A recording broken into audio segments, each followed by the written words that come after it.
Всем привет, друзья! Вы находитесь снова на канале Солнечного Маньяка, и в этом выпуске мы продолжаем наше путешествие, приключения по Мальте. Казалось бы, остров такой маленький, что можно обойти его буквально за полдня, но нет, это ложное впечатление, если вы хотите полностью погрузиться в культуру, в историческое, материальное и нематериальное наследие этого замечательного острова, на котором есть и такие древние достопримечательности, как родственники или даже предки пирамид в Египте. Здесь есть все, что связано с Карфагеном, Римом, арабскими завоеваниями, а также завоеваниями рыцарей со всех европейских стран мира, британского мандата, Наполеона и всего прочего. Поэтому невозможно было в одном ролике уместить всю информацию и составить полную картину об этом маленьком, но удаленьком острове. В этом выпуске мы поговорим о том, что такое древняя столица Мальты, Мдина, почему ее перенесли в совершенно другое место, чем она может поразить любого туриста и какие места стоит посетить здесь. Поэтому подписывайтесь на мой канал, не переключайтесь, ставьте палец вверх, и мы начинаем. Из современной столицы Мальты Валетты мы отправляемся в древнюю столицу острова – город Мдину. Находится он в самом сердце страны. К счастью, на Мальте развит не только морской транспорт, но и наземный. Буквально 30 минут на автобусе, который ходит каждые 5-10 минут, и вы уже на месте. Ну что ж, друзья, доброе утро, как говорится. Мы сели в автобус, общественный транспорт, очень даже удобно, в принципе недолго, потому что такси здесь очень загружено, и поэтому стоит очень дорого.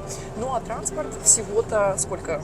3-6 евро за проезд в одну сторону, поэтому мы едем в Рабат, и мы едем в Мдину, старую столицу Мальты. Ну вот мы и в Мдине, городе, основание которого было заложено еще финикийцами около 3000 лет назад.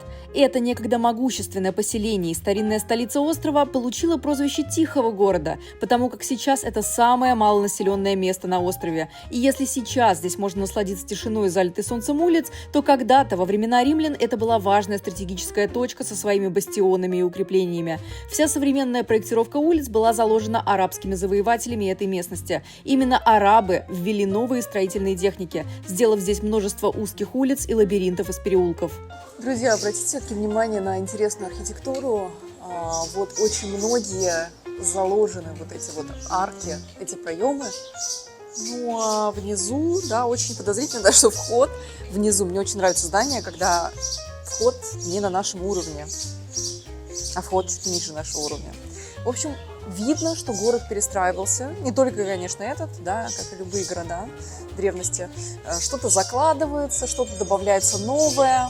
И получается то, что есть сейчас. Действительно, на протяжении веков Мдина претерпевала различные изменения и реконструкции. Свой облик средневекового города с фантастическими соборами и церквями она приобрела после землетрясения 1693 года, после которого многие здания были перестроены в барочном стиле. Из-за огромного количества различных захватчиков острова здесь есть множество ворот и зданий, принадлежавших самым противоположным историческим эпохам. Ну что, друзья, мы находимся перед вторым альтернативным входом в древнюю столицу Мальты, и можно обратить внимание, что здесь, я не знаю, насколько это видно, но там внутри не просто какой-то там проход, а там целая икона. Называются эти ворота греческими.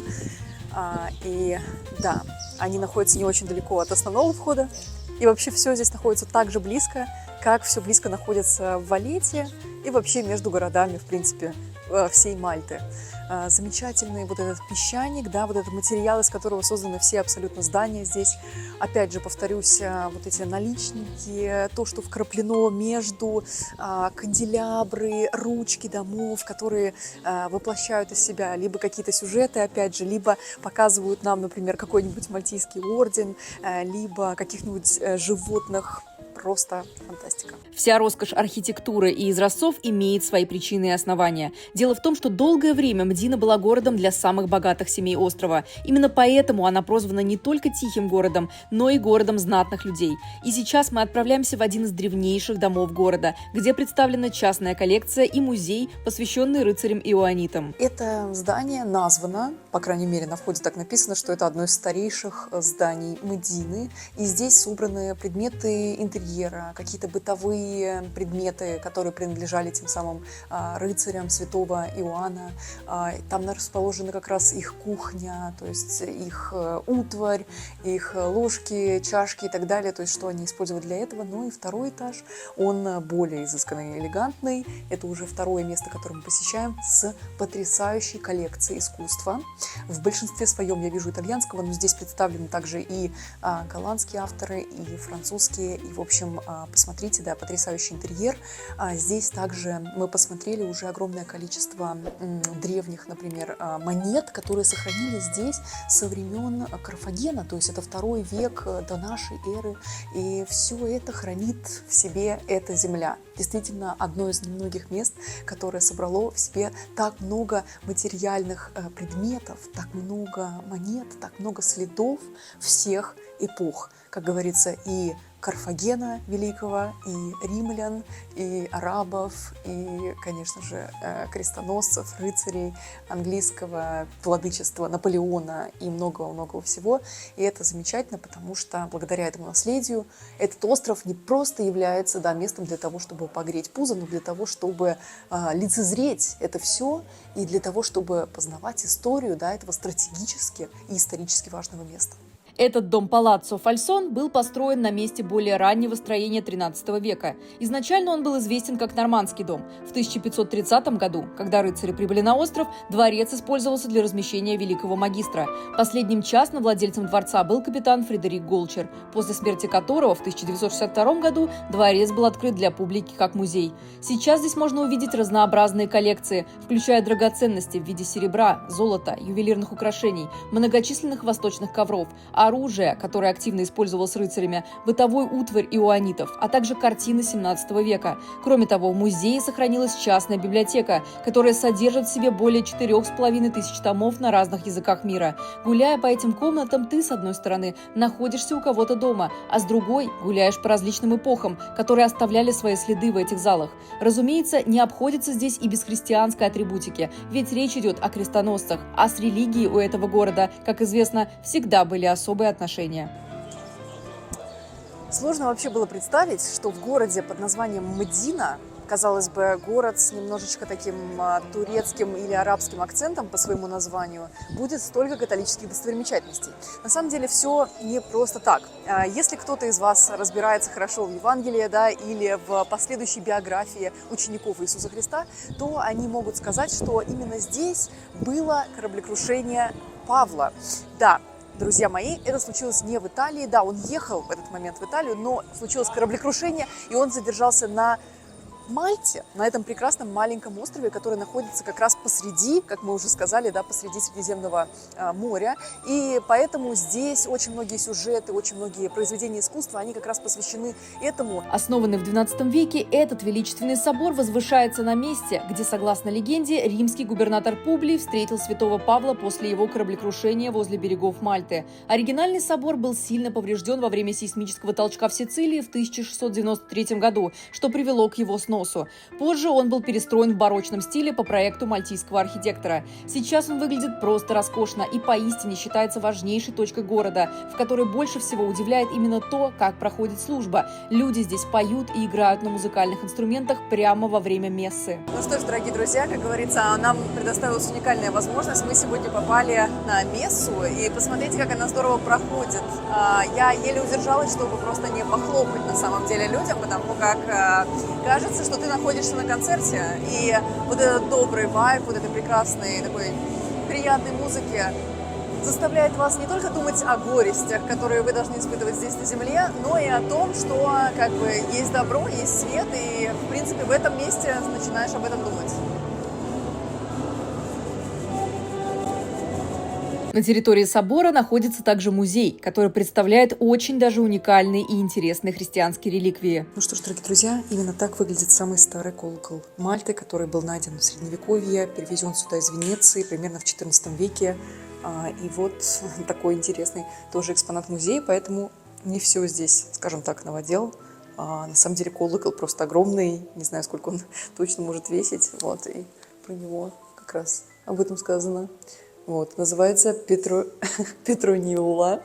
Вот так вот, такая вот Петронилла. Само здание музея было построено в середине XVIII века в стиле барокко. Первоначально тут размещалась духовная семинария, где жили монахи. Однако к середине прошлого века место превратили в музей. Теперь здесь располагается богатая коллекция не только церковной утвари, но и плодов различных археологических раскопок в этой местности, старинных монет, собрания скульптур и других предметов искусства. Друзья, обратите внимание, сзади меня и в тех залах тоже была коллекция частная, причем коллекция человека, который 40 лет, представьте себе, на протяжении 40 лет собирал реликвии своей семьи, своего дома. И конкретно здесь, да, мы находимся в зале с огромным количеством иконописи, да, то есть здесь очень много разных представлено икон, да, не уступающих итальянскому искусству и Ренессансу в целом. Эта коллекция поражает не только красотой самих произведений искусства, но и количеством. Коллекционеру удалось приобрести фрески и иконы с изображением Богородицы, а также святых Петра и Павла, в честь одного из которых названо большинство соборов страны. Однако в залах можно увидеть не только шедевры, связанные с христианской тематикой, но и алтарный триптих Альфреда Дюрера и оригиналы гравюр этого художника. В самом конце экспозиции показывают фильм о том, как здесь, в этом месте, воспитывались послушники духовной семинарии. Подобных монастырей и семинарий в этом городе было много. Кроме этого собора, в Мдине есть еще и женский монастырь, названный в честь апостола Петра, где тоже сейчас располагается музей. Ну что ж, дорогие друзья, вот такие вот замечательные, конечно, палаты, но нет, на самом деле это общежитие и это собор Святого Павла. Здесь на самом деле есть и собор Святого Петра, и есть собор Святого Павла. Да, мы находимся пока что в соборе Петра, и здесь все, как бы здесь было женское такое общежитие, и здесь жила одна из, точнее, была ее обитель, как раз одной из монашек, культ которой процветал активно здесь. Вот, и здесь как бы, мы видим, что есть некоторые реликвии, все, что осталось. Этот монастырь был основан бенедиктинцами, одним из старейших монашеских католических орденов в мире. Сам монастырь занимает почти квартал. Внутри него находится огромный дворик. Изначально он был рассчитан на 200 сестер, но в данный момент там живет только около 20 монахинь. Экспозиция музея показывает не только иконы и расписные алтари, но и дает представление о повседневной жизни в монастыре. Друзья, вот это посмотрите, как говорится, кому было интересно, как делается тот самый хлеб, причастие. Вот такая машина с печатью, приспособление. На самом деле для меня это новинка, потому что я, как несведущий человек, я это действительно не знала. В монастыре можно увидеть не только духовную сторону жизни монахинь, но и бытовые, более приземленные вещи, актуальные не только для праведников. Здесь можно зайти и в их старинную прачечную, и в кладовую, и даже в уборную. Ну а мы, исследовав все потайные уголки этого места и города из списка наследия ЮНЕСКО, отправляемся за продолжением христианской истории в пригород, в Ир-Рабат. Ну что ж, дорогие друзья, вот и закончилась наша прогулка по замечательному городу, по древней столице Мальты. И она заняла у нас примерно 4 часа, учитывая тот факт, что мы заходили в различные музеи, соборы, замки и так далее, самые старинные места города. Это, в принципе, не так много. Но я повторюсь, что расстояния здесь просто смешные. Как это было и в современной столице, так это актуально, релевантно для Мдины. И буквально в 10 минутах ходьбы от Мдины находится другой город, прям плотно примыкающий к нему. Это город Ир-Рабат. Я не знаю, на самом деле, предположу, Ир, да, например, с семитского языка, одного из семитских языков с иврита, это город. Возможно, он называется город Рабат. Возможно, это не так, но мальтийский язык, он состоит из смеси семитских, английского, итальянского и так далее, поэтому все может быть. Идем смотреть, как же выглядит этот город, чем он отличается от Мдины и что вообще можно там найти, можно ли там найти что-то интересное и специфичное. Рабат действительно является не только пригородом Мдины, но и логичным продолжением сюжета о кораблекрушении апостола Павла. Ведь, как известно, во времена его странствий и проповеди Римская империя была языческой, а значит, шла ярая борьба с любыми попытками обращения в христианство. Это и привело к скитаниям Павла уже на острове, куда он попал после несчастного случая в морских водах. Свое убежище он нашел в пещере города Рабата, где сейчас располагаются катакомбы, названные в его честь. Но даже если вы решили пропустить это место с платным входом, катакомбы здесь можно найти буквально в каждой церкви поселения. Друзья, Это что я называю экономия, как говорится, средств. Если вдруг вы не хотите тратить деньги на те самые катакомбы Святого Павла, потому что стоит это приличных средств, как говорится, 12 евро, если вы там студент, или 17, я не помню. В общем, вы можете зайти в церковь, которая находится не очень далеко от этих катакомб, зайти за донат, и здесь вы тоже увидите катакомбы. Конечно, они такие обширные, конечно, они представляют не то, что вы, возможно, могли бы увидеть там, в том комплексе, но тоже стоит того, потому что здесь вот, не знаю, да, мужик какой-то, в общем, ходит. Согласно евангелистическому повествованию, Павла, разумеется, спасли не столько прочные стены пещеры и укромное местечко, сколько его дар и навыки исцеления. Ему удалось излечить многих жителей острова и даже самого императора Публия от лихорадки и дизентерии, после чего римский правитель стал горячим последователем христианства и первым епископом острова. Пламенная же вера людей жива в этих тихих местах и по сей день. Сейчас повсюду здания и улицы облеплены религиозными фресками. Ну, я на самом деле просто даже не знаю, что вам сказать. Каждый раз, вот реально, казалось бы, абсолютно современный район, там какие-нибудь парикмахерские, но реально шедеврально, просто фантастически на каждом углу вот такие замечательные фигурки. Я не знаю, это очень вайбово. Ну вот посмотрите, реально буквально на каждом шагу, даже ничего не нужно придумывать. Здесь то же самое, как бы, да, реально на каждом шагу. А вот тут фабрика, вот. То есть ты реально гуляешь, и ты просто на самом деле, даже в каком-нибудь спальном районе, такой как этот, вы можете найти просто кучу интересных мозаик, каких-то ракушечек, каких-то вот таких вот интересных штучек. Короче, класс. Сам город и его современная жизнь не сильно отличаются от тихой и спокойной провинции. Улицы здесь сложно назвать многолюдными, а таблички на их домах оставляют самые приятные впечатления у затерявшихся в закоулках улиц туристов вроде нас. Что вам сказать? Какие вайбы у города? Можете сами прочитать, посмотреть. Все понятно. Лунный вечер. Соренто, конечно же. Несмотря на то, что жизнь в городе кажется такой размеренной и небогатой на события, здесь располагается множество школ и детских садов, где молодое поколение с юных лет обучают, что удивительно, не одному, а нескольким иностранным языкам. Ну что ж, друзья, гуляем мы по городу и видим надписи в стиле уроки не только какого-то английского языка, да, как обычно учим мы, как первый международный язык, да, который обязательно нужно выучить.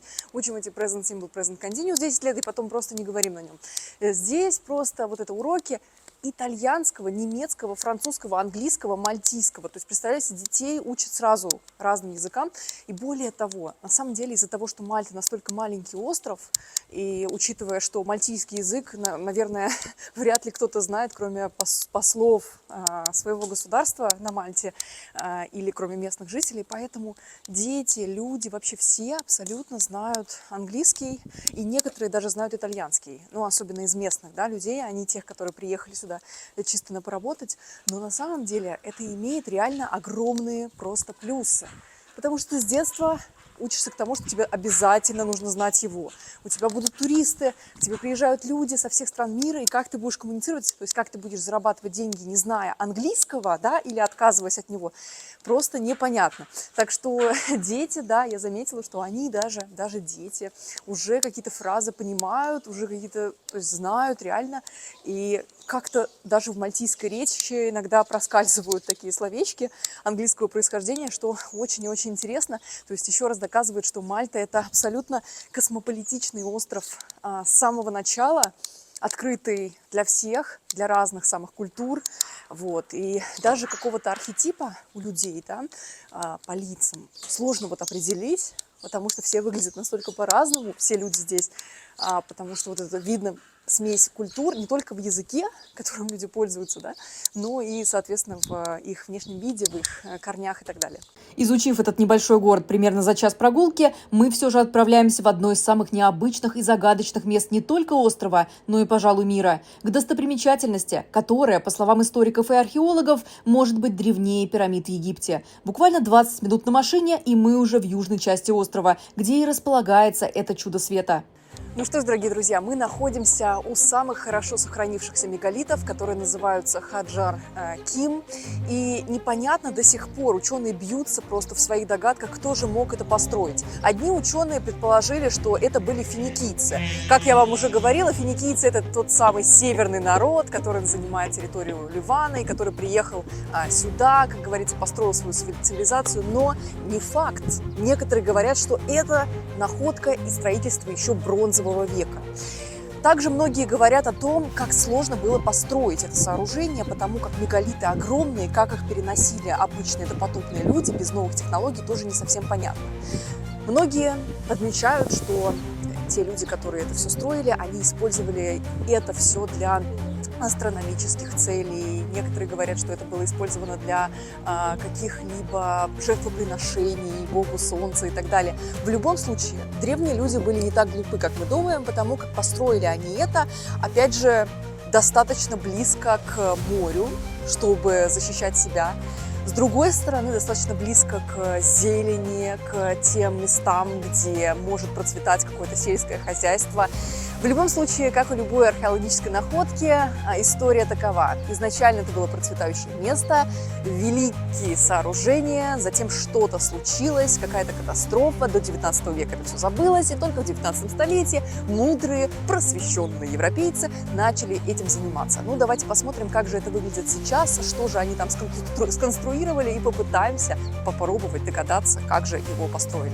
Хаджар Ким представляет собой обширный мегалитический храмовый комплекс на юге Мальты. Время установки этой загадочной постройки датируется примерно 3600 годом до нашей эры. С мальтийского языка название сооружения переводится буквально как «стоячие камни», а с 1992 года он входит в список объектов наследия ЮНЕСКО.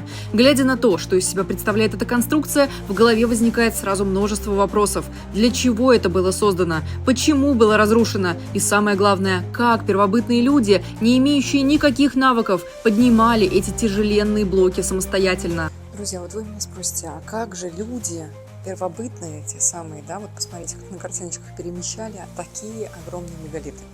Ну, специально для вас в экспозиции музея, конечно же, чтобы вы, как говорится, смогли почувствовать разницу, представлены специальные экспонаты. Вот насколько тяжело двигать по плоской поверхности совершенно этот блок.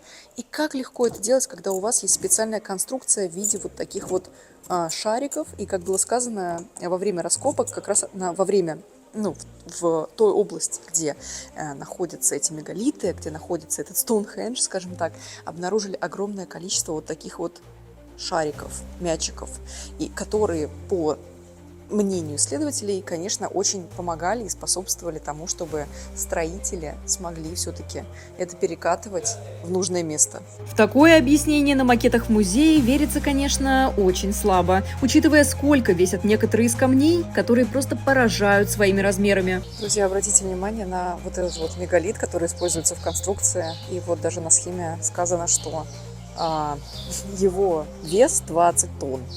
То есть это 250 примерно человек. И как бы сейчас, в наше время, да, все говорят, там гиды, исследователи говорят, что нужно для этого специальное оборудование, чтобы поднять вот это все, да, то есть, но люди до нашей эры могли это понять, как бы могли поднять с легкостью и установить. Зачем? Опять же, исследователи не говорят именно, для чего этот камень нужен, вот. Потому что можно было использовать камни поменьше, например, ну хотя бы даже вот этот камень, да, который мы видим, или вот эти маленькие камни, то есть все что угодно, только не вот этот вот, огромный просто китовый камень. Зачем? Почему именно его? Пишите ваши версии в комментариях. Многочисленные вопросы вызывает не только установка этих камней, но и их предназначение. Некоторые ученые считают, что жители Мальты во время постройки этого сооружения поклонялись какой-то богине плодородия, потому как на месте раскопок было найдено более 20 женских статуэток Венер с массивными бедрами. О том, что место могло быть древним храмом, говорит и архитектура постройки, ведь многие из комнат напоминают первобытный алтарь из-за круглой формы. Ну что, друзья, вот посмотрите, как это выглядит. Это цепочка, плеяда мегалитов здесь. И когда вы смотрите на это, не забывайте, что это единственное, самое большое в мире здание, которое самостоятельно стоит, да, без какой-либо поддержки, опоры и так далее. Ну, Я не знаю, сравнивать его корректно ли со Стоунхенджем и так далее, но это единственное в мире здание. То есть Стоунхендж к нему тоже не относится.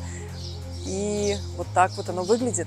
Существует и альтернативное мнение по поводу целей постройки комплекса. Другая часть ученых утверждает, что сооружение могло служить своего рода школой небесной навигации. Дело все в том, что авторы комплекса сориентировали эти постройки четко по горизонту, то есть строили так, чтобы входы точно совпадали с положением Солнца на горизонте в дни равноденствий и солнцестояний. Именно поэтому исследователи и предположили, что в этих местах учили читать звездное небо. Друзья, ну что, мы поднялись на второй этаж этой конструкции. И посмотрите, насколько он разительно просто отличается от того, что мы видели. Это просто идеально ровный ряд. Я не знаю, мне напоминают как какой-то, не знаю, челюсть, что ли. То есть зубы просто, да, вот такие вот идеально ровные. После стоматолога, как говорится. Здесь пропорционально, да, с одной стороны у нас мегалиты, да, и с другой стороны то же самое, вот. И почему отличается, почему, то есть в чем предназначение именно такой конструкции, почему она так выполнена, опять же, никто не знает. Но вы посмотрите, что уже даже древние люди, глупые, так называемые необразованные, да, они уже знали, что такое пропорция, то есть как что выстраивается, что такое, как говорится, симметрия, я не знаю, потому что все эти вещи, которые поставлены здесь, восстановлены, это все идеально симметрично. То есть одна сторона симметрична другой на этом конкретном этаже. Но блоки, которые мы видим здесь, отличаются от того, что мы видели на первом этаже, например. Интересно, что в этом месте обнаружили не один, а целых два похожих друг на друга каменных комплекса. Дорога к соседней конструкции пролегает через живописнейшие поля с видами на лазурное Средиземное море. Что ж, друзья, можно ли вообще хоть что-то сказать внятное, глядя на вот этот замечательный вид? Именно по этой дороге вы отправляетесь к другим, не менее загадочным мегалитам, которые тоже находятся в этом месте. Ну, а кто мечтал, кому надоела работа или осточертела жизнь, пожалуйста, друзья, я нашла для вас место, где можно поселиться. Отсюда открывается вид на него. Пожалуйста, необитаемый остров, где, возможно, высадился когда-то Робинзон Крузо. Мы точно не знаем, как говорится, что это за остров и что это вообще такое. Поэтому, кому недостаточно Мальты, достаточно тихого места, где ничего не происходит, вы можете отправиться даже туда, просто чуть-чуть проплыв, как говорится, на лодочке. Вот, виды завораживающие, друзья, более завораживающие даже, чем те мегалиты, на которые мы смотрим. Тот самый необитаемый остров, которого так хорошо видно со смотровой площадки, это маленький островок, который называется Фильфла. Он является пристанищем для богатого мира флоры и фауны. Длина его не превышает 700 метров, а высота над уровнем моря – 60. Сказка, не правда ли? А все потому, что там нет людей. Где ты там, мой любименький? Ой, боже, я нашла наконец-то этот остров. Друзья мои, не теряю надежды присмотреть себе потрясающее место для будущей виллы. Ну а пока нет денег, пока нет виллы на необитаемом острове Робинзона Крузо, есть всегда деньги на чипсы с видом на этот остров. Поэтому, друзья, замечательное место, наверное, лучшее место для перекуса, которое можно получить, да, посещая этот замечательный национальный парк. Буду есть свои чипсы и любоваться своим будущим островом. А мы тем временем спешим исследовать вторую часть комплекса. По внешним признакам он мало отличается от соседнего, но по-прежнему вызывает в голове множество вопросов. Теперь уже по поводу материала и внешнего вида. Удивляет также, как камням удалось сохраниться для раскопок 19 столетия, учитывая, сколько всего произошло за это время и учитывая изменения климата. На самом деле смотришь на вот эти сооружения, и больше всего меня удивляет, как непрофессионала.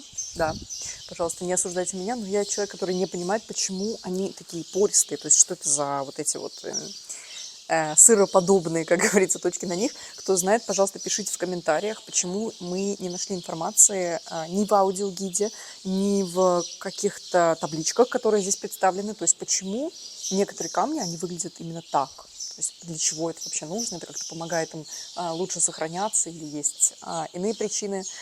Пишите и просвещайте меня тоже. Интересно, что ближе к 2400 году до нашей эры люди перестали возводить мальтийские храмы по прежнему принципу. Одно из возможных объяснений этому – засуха того года, из-за которой местные жители фактически боролись за выживание и забыли про старые ритуалы, связанные со звездами. Вторая возможная причина – экономический упадок, из-за которого заметно сократилась морская активность жителей острова. Вследствие этого логично предположить, что интерес к навигации по звездам мог быть также утрачен. В любом случае, величина построек на контрасте удивляет все сильнее по мере изучения. Ну что ж, дорогие друзья, мы находимся уже во втором комплексе, и вот самое очевидное, что вам нужно знать об этом месте. Вот мои, как говорится, 177-175 и величина вот этих огромных камней. Подскажите мне, как вы думаете, пишите в комментарии, сколько таких же людей, как я, желательно, конечно, мужского пола, но, может быть, и женского, кто знает. Мы видели те самые фигурки вот этих вот богинь, таких достаточно полных, массивных, возможно, я не знаю, мускулистых, физически сильных, которые могли бы поднять, переместить эти блоки, учитывая, что в наличии у вас есть палка-копалка и специальное приспособление из музея, такие шарики, которые помогают это все быстрее перемещать, лучше, чем по плоской поверхности, да?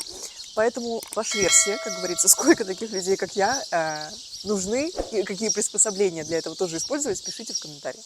После такого места выходишь явно с тяжелой головой, которую раздирают бесконечные вопросы. Хорошо, что разгрузить беспокойный мозг позволяют виды вокруг и безмятежность, которая царит в самой южной точке этого маленького острова. Ну что ж, друзья, вот такой прекрасный, замечательный вид вы получаете, если вы все-таки свернули не на ту дорожку, как говорится, потому что на самом деле помимо двух национальных мегалитных парков здесь находится также и башня так называемого сопротивления туркам и вот такой обрыв.